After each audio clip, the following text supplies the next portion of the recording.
And by the way, also when there is a scene, the whole sequence, a montage of selling, but there is a very nice song featured there, and it goes a little bit like this. Snatch and grab it, boom, boom, boom, boom, boom. Snatch and grab it, boom, boom, boom. You better snatch and grab it before it gets away.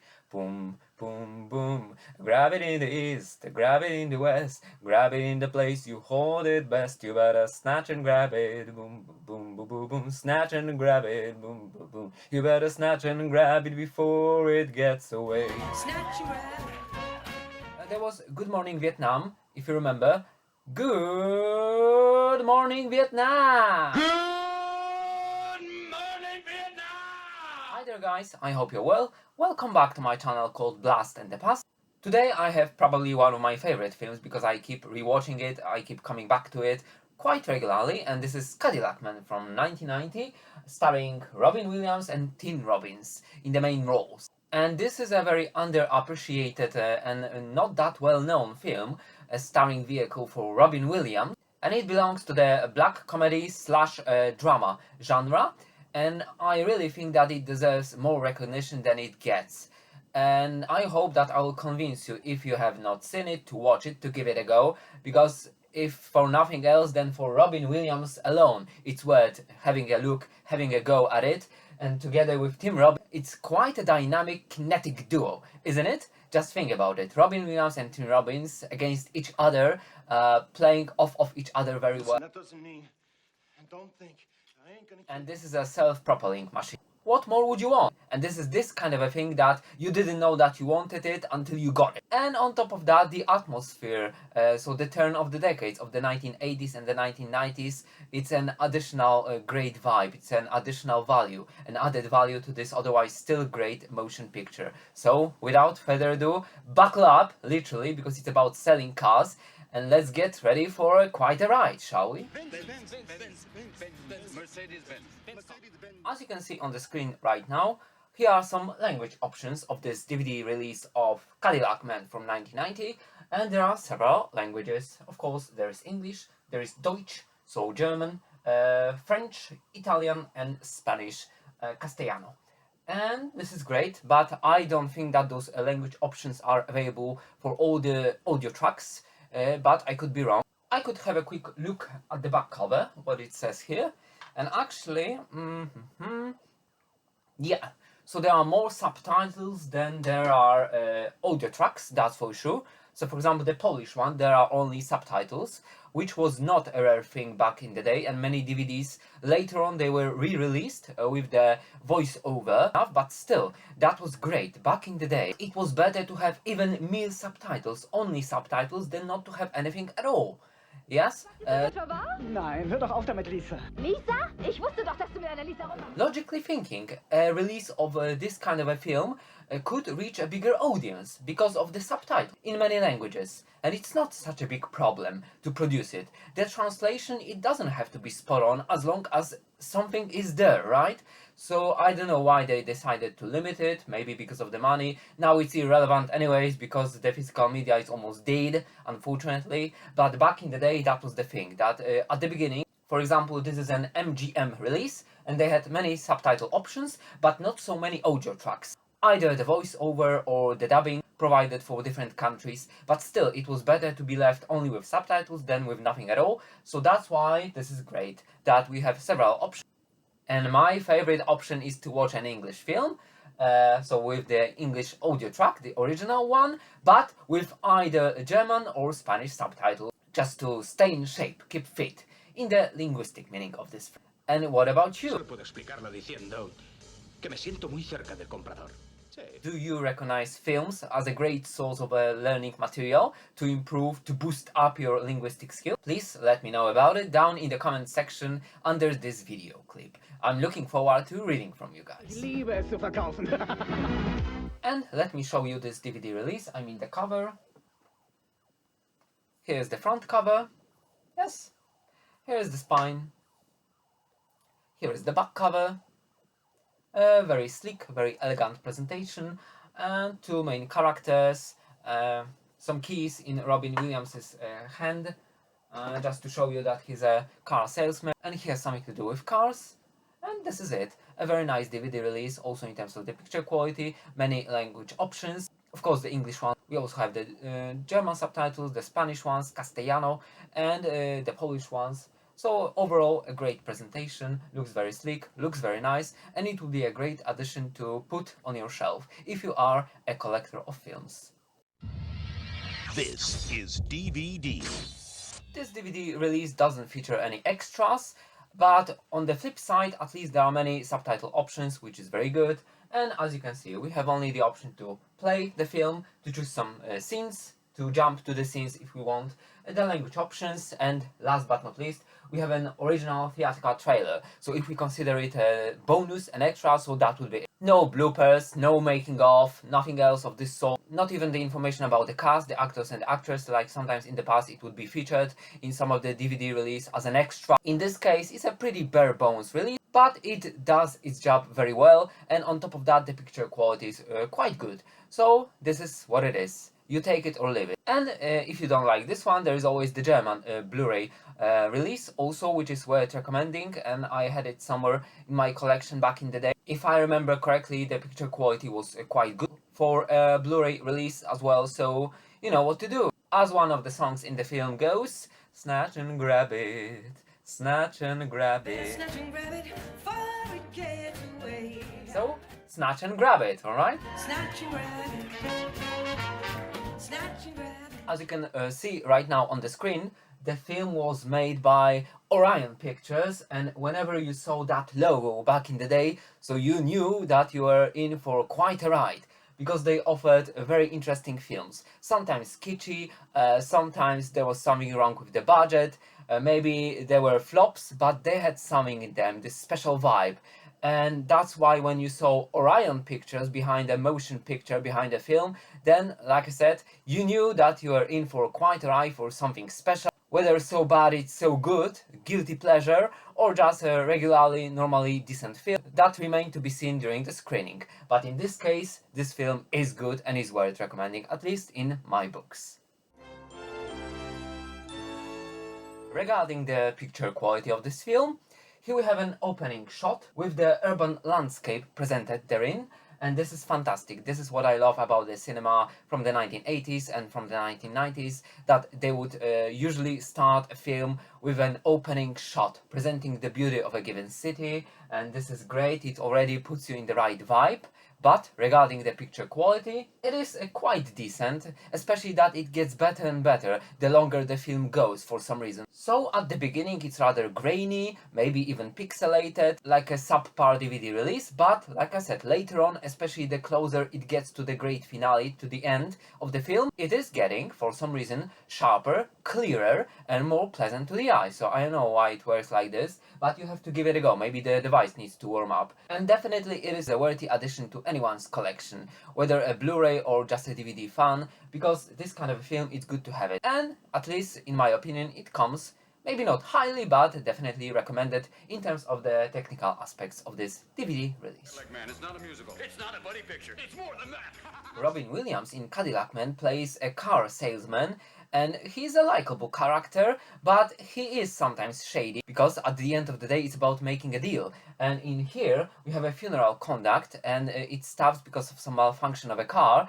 and Robin Williams' character, he's thinking about it, and he is not sure whether he should do it or not. I mean, trying to push a car to the people in mourning, especially to the fresh widow, but he decides to go for it, because after all, business is business. And after approaching the, again, fresh widow, he tells her, he mentions about potentially maybe buying a car from him, and she replies to him, "Excuse me, but are you really trying to sell me a car after my husband's death when his body is still warm?" And he basically replies, "Yes ma'am, this is my service." And of course he is rejected, and he almost gets a punch in his face for his ignorance, for his arrogance. But like he says, at the end of the day, a deal is a deal. Joy O'Brien, Torginato.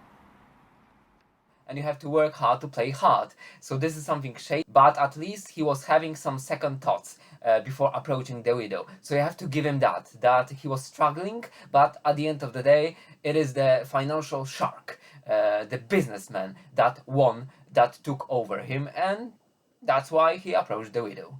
So this is something funny, and this is just one of many examples of this black humor incorporated into the script, which works perfectly with Robin Williams always impersonating, playing it by ear on the set, and playing off of other members of the cast very well. So he was a genius of comedy, and it shows in this film as well. And the director, he decided just to have 2 cameras on the set to film him and his spontaneity and his spontaneous reactions and the jokes and the quips, because if you let Robin Williams loose, he was like a wild animal of comedy, and it shows in this motion picture. A pretty atypical one, because Robin Williams was at the beginning rather a family cinema actor. Later on he changed his repertoire, and in this one, this is a pretty atypical, yet a very interesting role of this famous legendary actor. He's one of a kind. Hey, Robin Williams, what are you doing selling cars? Things must be not going. But what is Cadillac Man from the 1990s about? Here is a short summary of the plot on the IMDb website, courtesy of Rob Hartill. Here it goes. Joe, Robin Williams, is a car salesman with a problem. He has 2 days to sell 12 cars or he loses his job. This would be a difficult task at best of times, but Joe has to contend with his girlfriends, his 2 timing, a missing teenage daughter and an ex-wife. What more could go wrong? A lot. Enter a crazy, jealous husband with a machine gun, starring Tim Robbins as Larry, courtesy of Rob Hartill. And this is exactly what this film is about. So we could say that it's a little bit like a combination, like an amalgam of Dog Day Afternoon with Robin Williams' brilliance as a comedy It was genius. a dog day afternoon.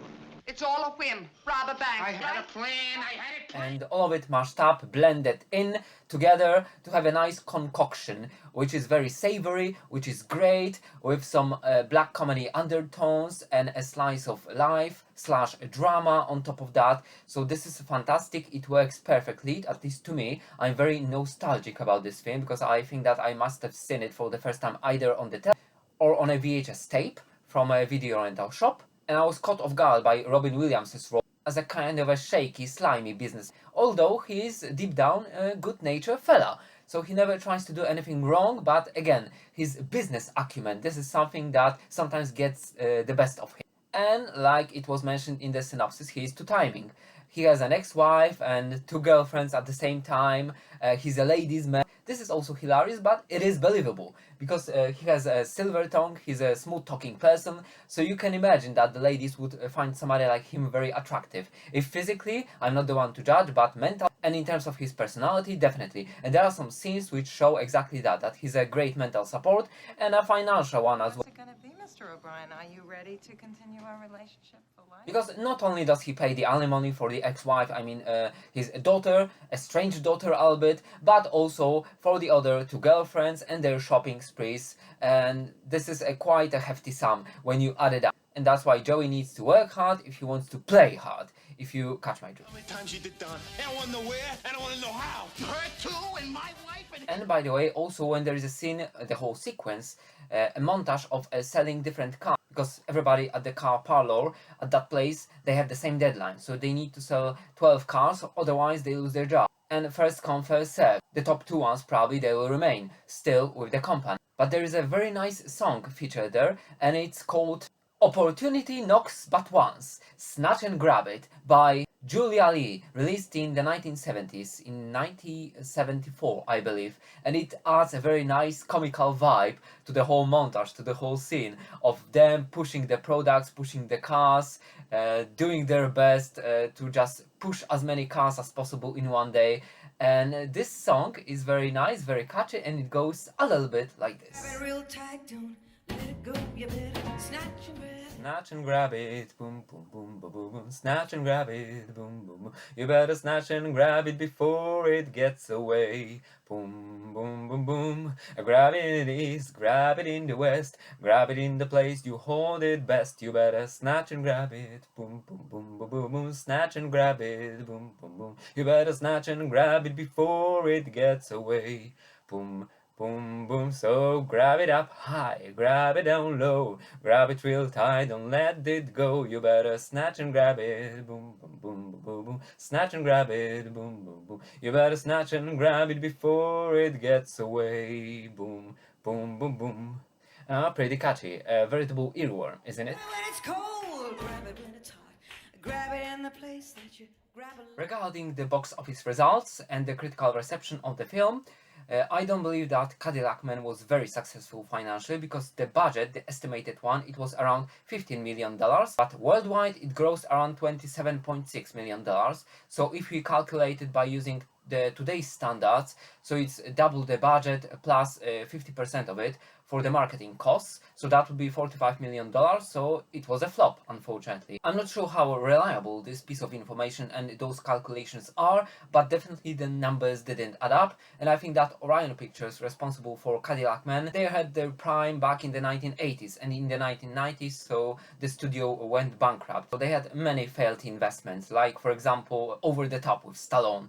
They pumped in a lot of money. I love this film, but it flopped commercially, unfortunately. But coming back to Cadillac Man, also the average ratings are not very good, because on IMDb it has the average rating of only 5.8 out of 10. On FilmWeb 6 out of 10, but on the Rotten Tomatoes website it has the average rating from the critics at around 62%, whereas the audience didn't like it that much because it was only 33%. Sylvester Stallone. But like I've mentioned, to me Cadillac Man is definitely a very worthy motion picture, albeit a little bit underappreciated. Many people, maybe they had different expectations of the film. They had expected a wacky, crazy, off-the-wall comedy, and it was something a little bit different. Robin Williams in a much more serious role, but with many comedic, black humor undertones, and also it was about almost like a robbery, but robbery of a place, holding hostages, and maybe this is what didn't resonate with the audience at that time. The expectations they had versus the reality they got from the motion picture. But to me, I think that it deserves much better, and this is one of the, maybe to some people, an undiscovered gem from Robin Williams' illustrious career. So many motion pictures to pick from so many genres that this is really remarkable.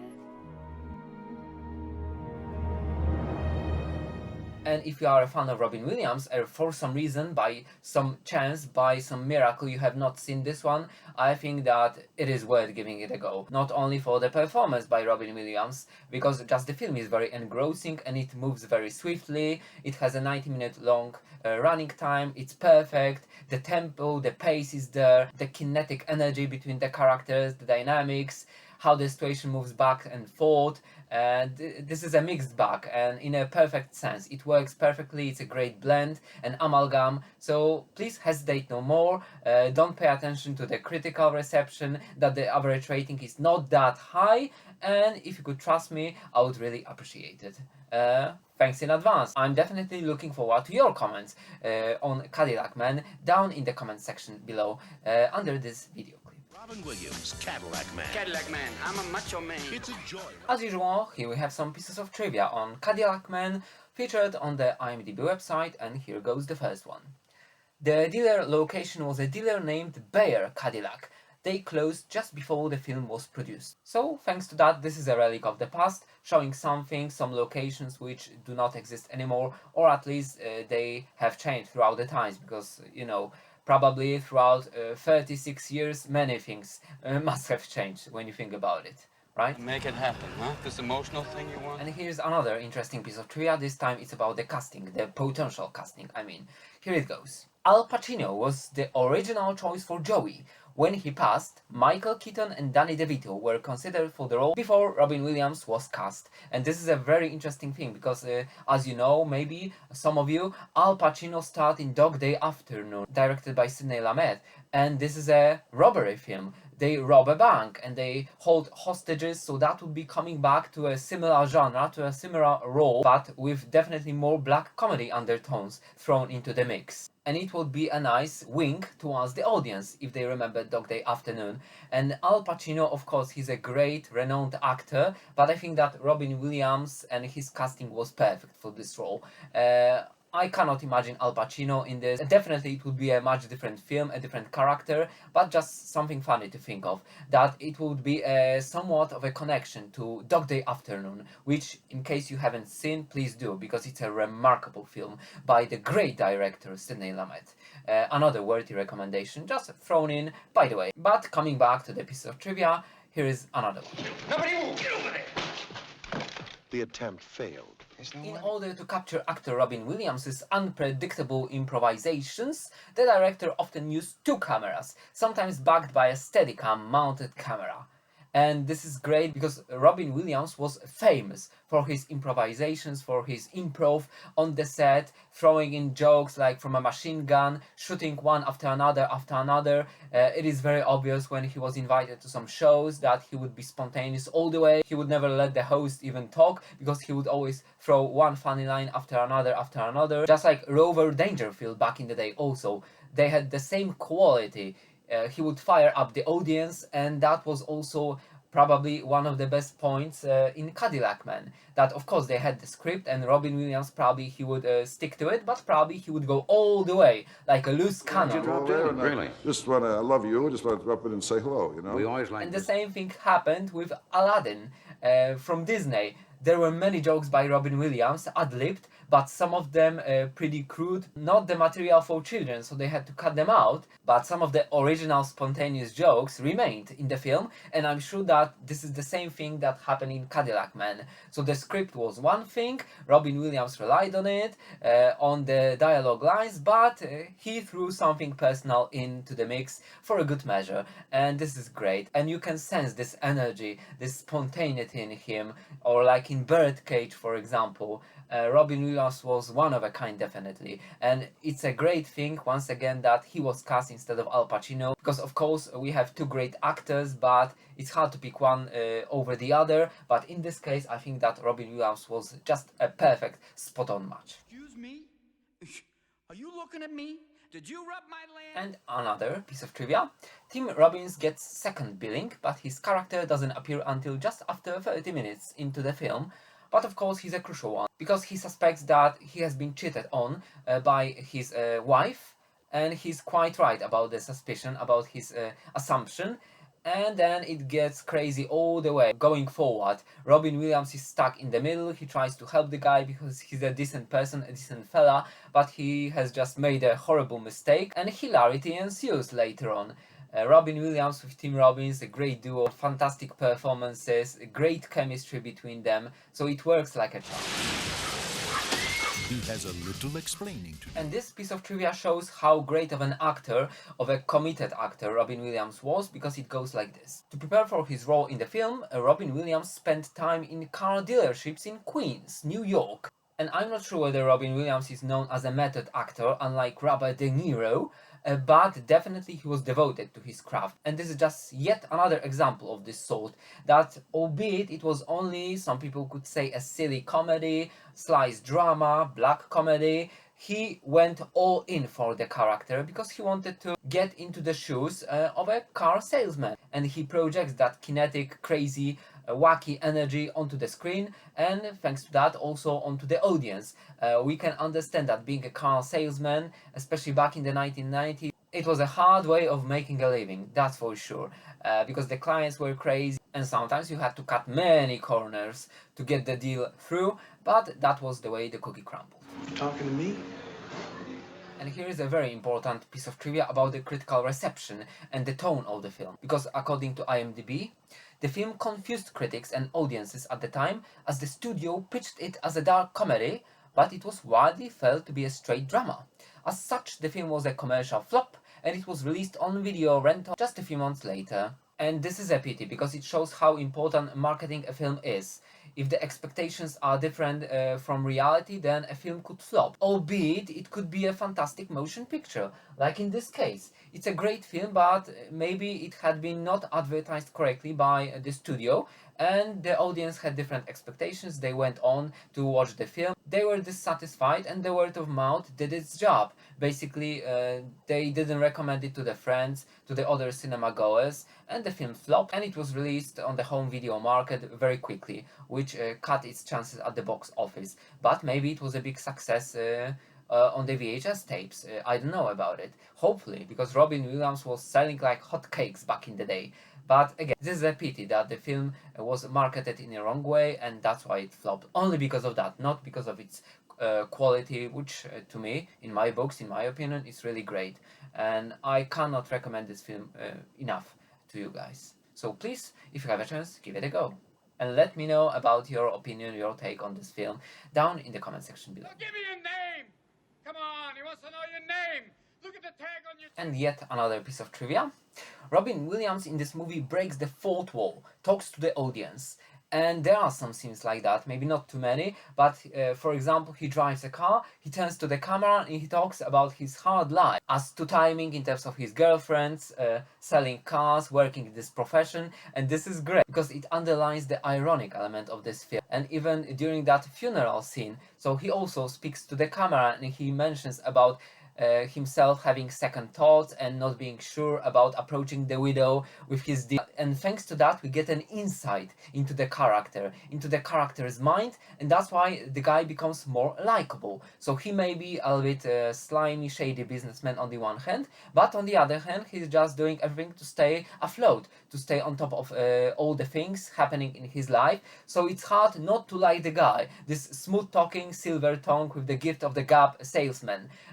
He's just good at his job and he can approach people and take advantage of them sometimes, but this is what it takes in this profession probably. So this is great, this is fantastic, and I like those I things. think that's a little insensitive. Yeah, but come on, most people think the car salesmen are scum of the earth anyway. If they are not overused, and in this case there are only several scenes in which Robin Williams' character Joey directs his speech right at the audience, straight into the camera lens. Great, fantastic, and it shows the mastery of Roger Donaldson as well. He's crazy! Get him out of here, huh? I never did And that. regarding the marketing of the films, in general, there is a piece of trivia on this one, on Cadillac Man on IMDb. Publicity at the time said that this was based on a true story, but it is now thought this was a fiction invented by the studio. And I think, if I'm not mistaken, that the same thing happened to Fargo by the Coen brothers.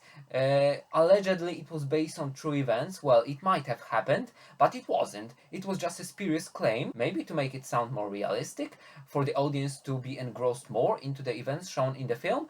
This is funny that sometimes the studios decide to go for this kind of a gimmick, and in this case, I don't know, apparently it was spurious, it was not true, just like it was with Fargo. And what do you think, guys, about it, about this marketing gimmick, publicity stunt like this? Is it worth it or not? Does it even work? Do people pay attention to it? Please give me your opinion, share your opinion in the comment section under this video. What do you fellas got yourself mixed up in? And the last piece of trivia about the cast: Robin Williams and Fran Drescher later co-starred in Jack, 1996.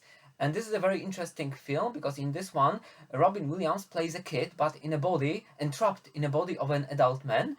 And it was directed by Mr. Coppola, can you believe it? Yeah, the one who had directed the Godfather trilogy. So that was remarkable. It wasn't well received, but I have a soft spot, I have a weak spot for this film, and it stars Robin Williams. So basically, if Robin Williams is in something, I will take it any time of the day. And if you have a chance to watch Jack, please give it a go, because the idea is a little bit crazy. There is Bill Cosby also in the cast, and now he's a very controversial figure. We all know why. But definitely, if you like Robin Williams, this is yet another vehicle of his, which is maybe a little bit underappreciated, which flopped commercially, like Flubber. I don't think that it had the best reviews.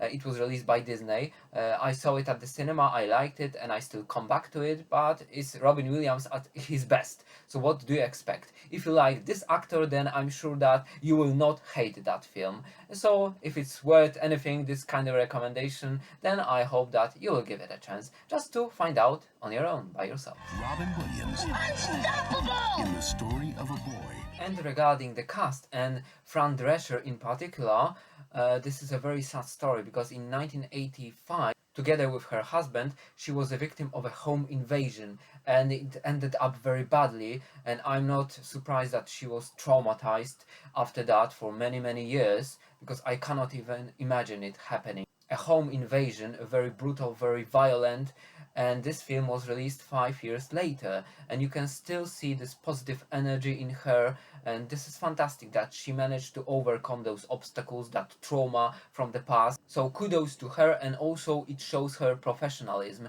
as an actress, because once watching the film you would never guess that she was a victim of something so horrible as a home invasion. And this is mind-blowing and unthinkable that things like that do happen. I really feel sorry for her, but in this film she gives a fantastic performance.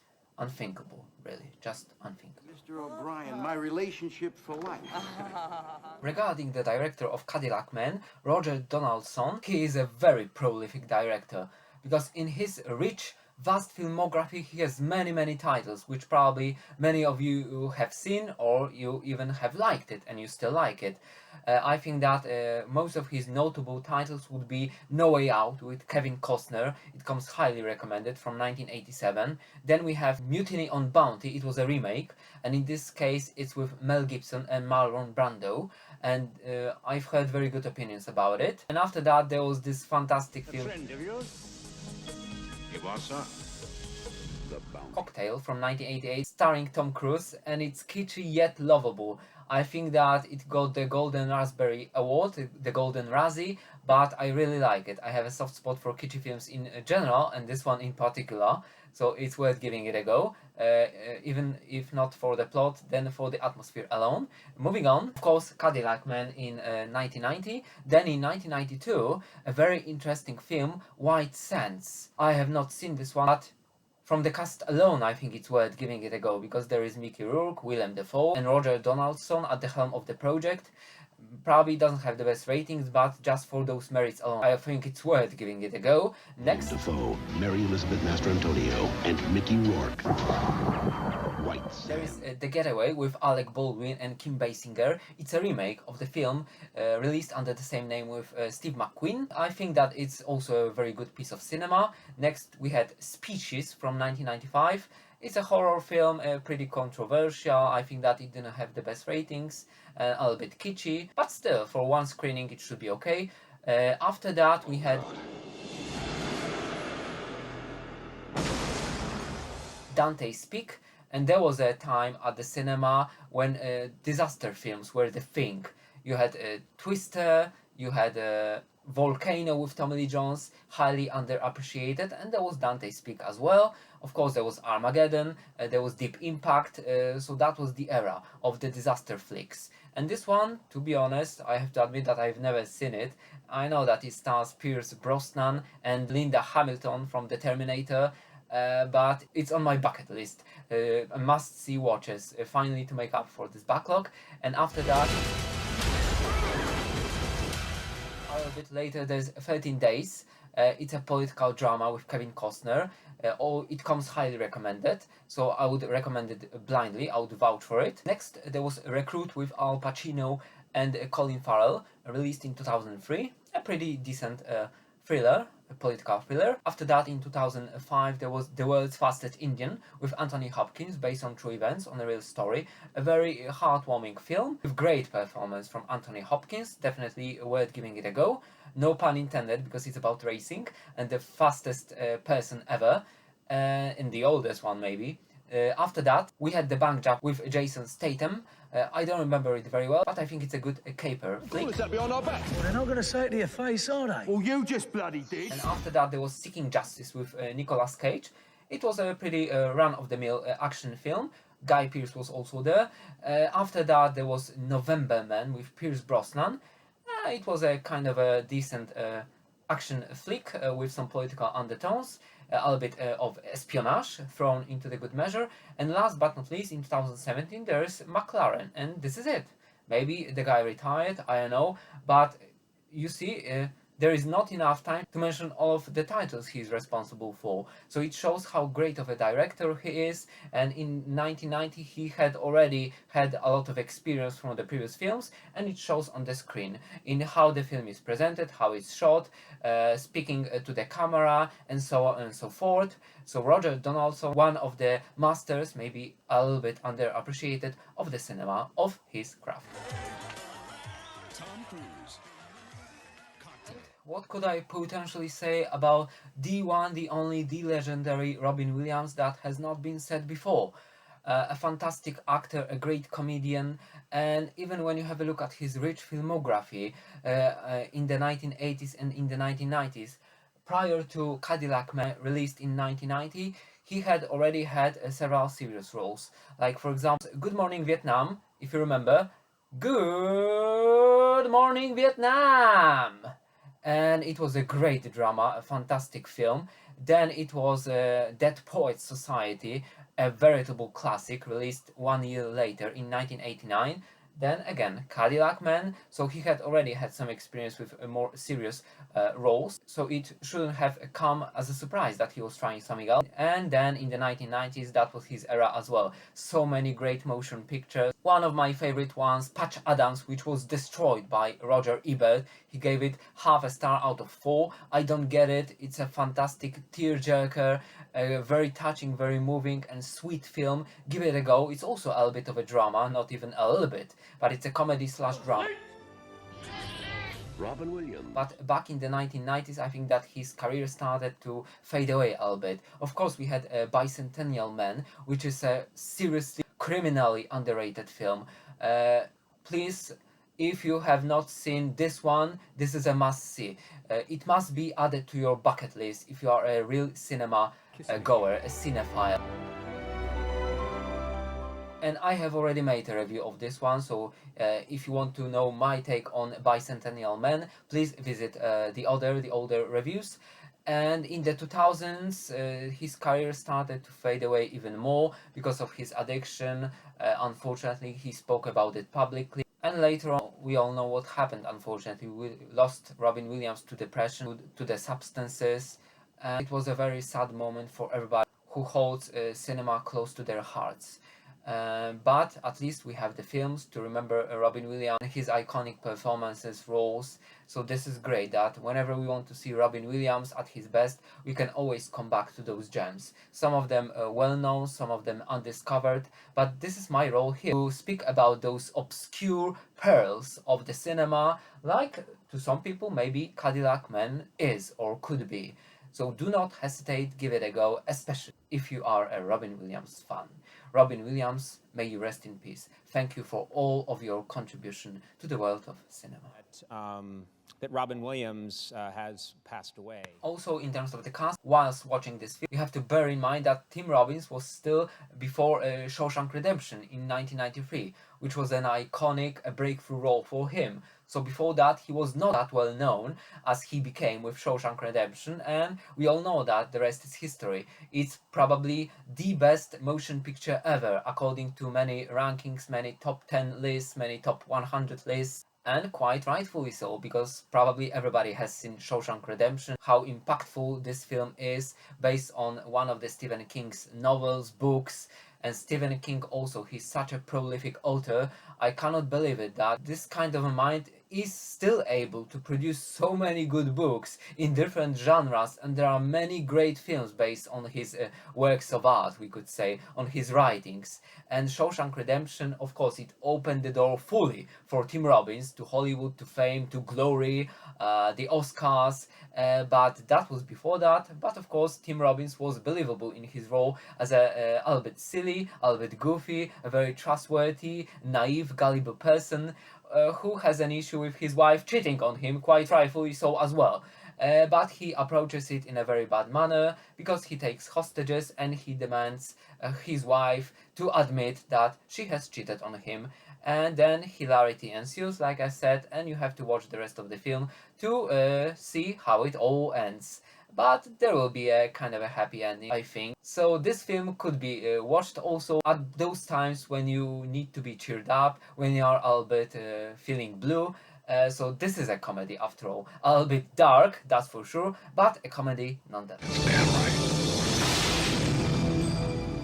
Thank you very much for your attention, guys. I hope that you have enjoyed my take on Cadillac Man from 1990. If you have liked my review, please give it the thumbs up. Please share your comments on the film itself, on my review, whether you would like to watch it or not, and if you have seen it, what you think about this film.